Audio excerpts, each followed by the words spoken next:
So today, Astaroth was kind enough to describe to me the Tree of Life, the Sephirot, as the creative process.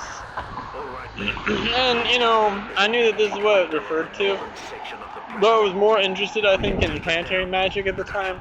So I just sort of integrated the Tree of Life as a diagram to,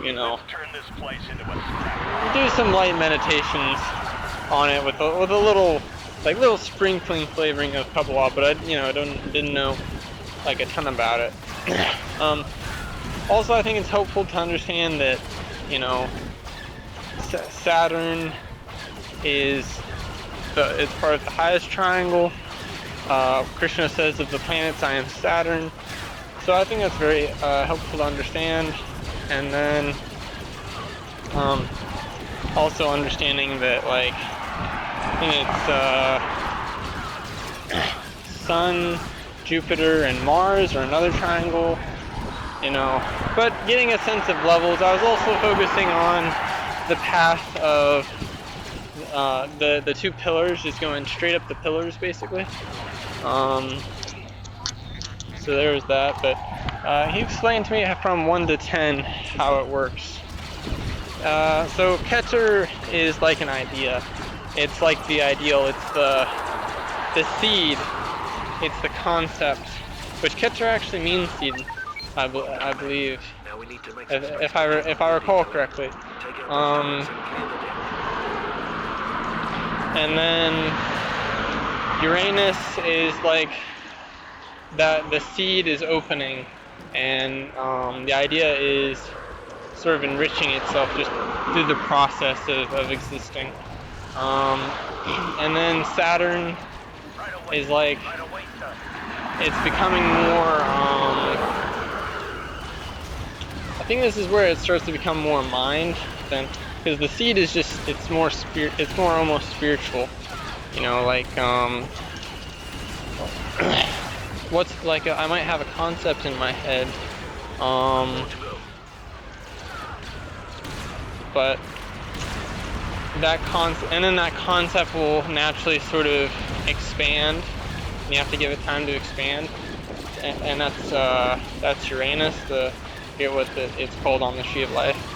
And then third it gets to Saturn, or I forget what Saturn's called, Bina, and Bina, it's like this is where it starts to become more mental, sort of have its own rules and particulars. Like if you have an idea for a story, there's the original concept, then the concept sort of grows, and you can relate it to other concepts and things like that, and then it's like you make an outline or something of a story, or you start to do more like conceptual work,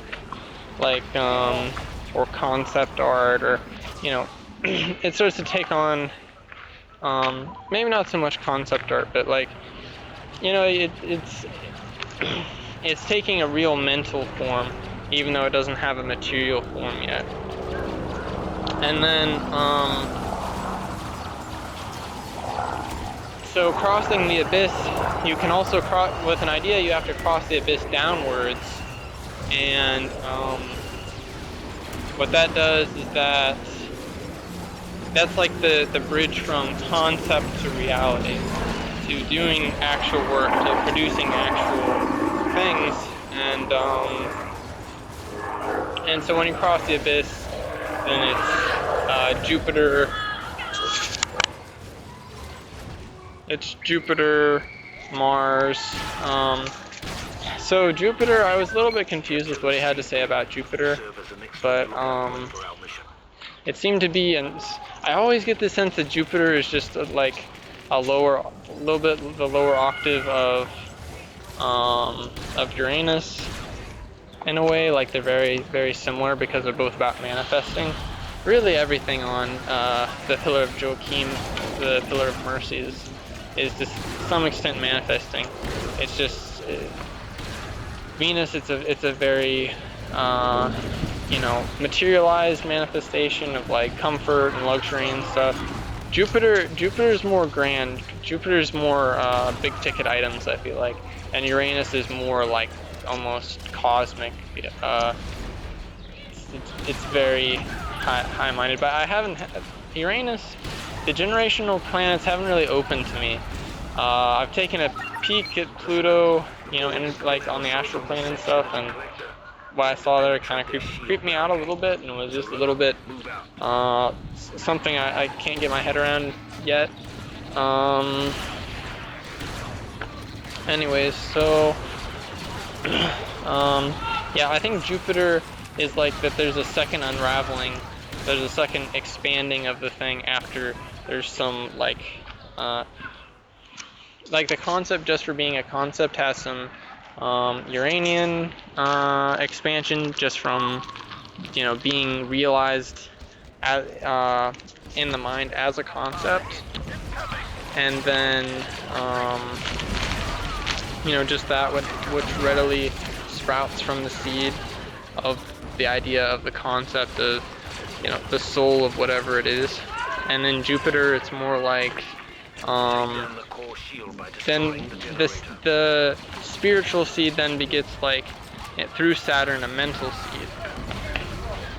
And between the three, the seed, this sort of a larger seed is then realized in the mind. And through so through the mental expansion of it, through Bina, through Saturn.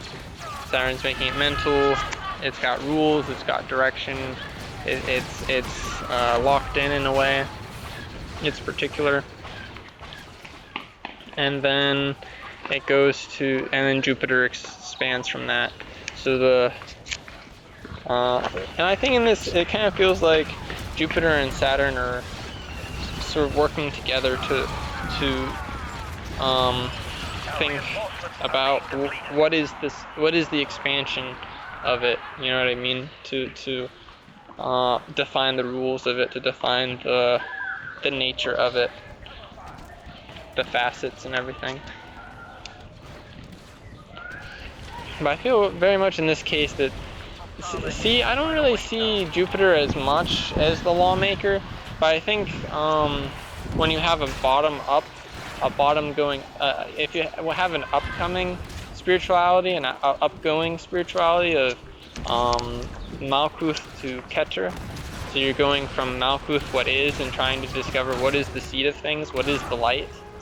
You know, I think that then Jupiter is more powerful.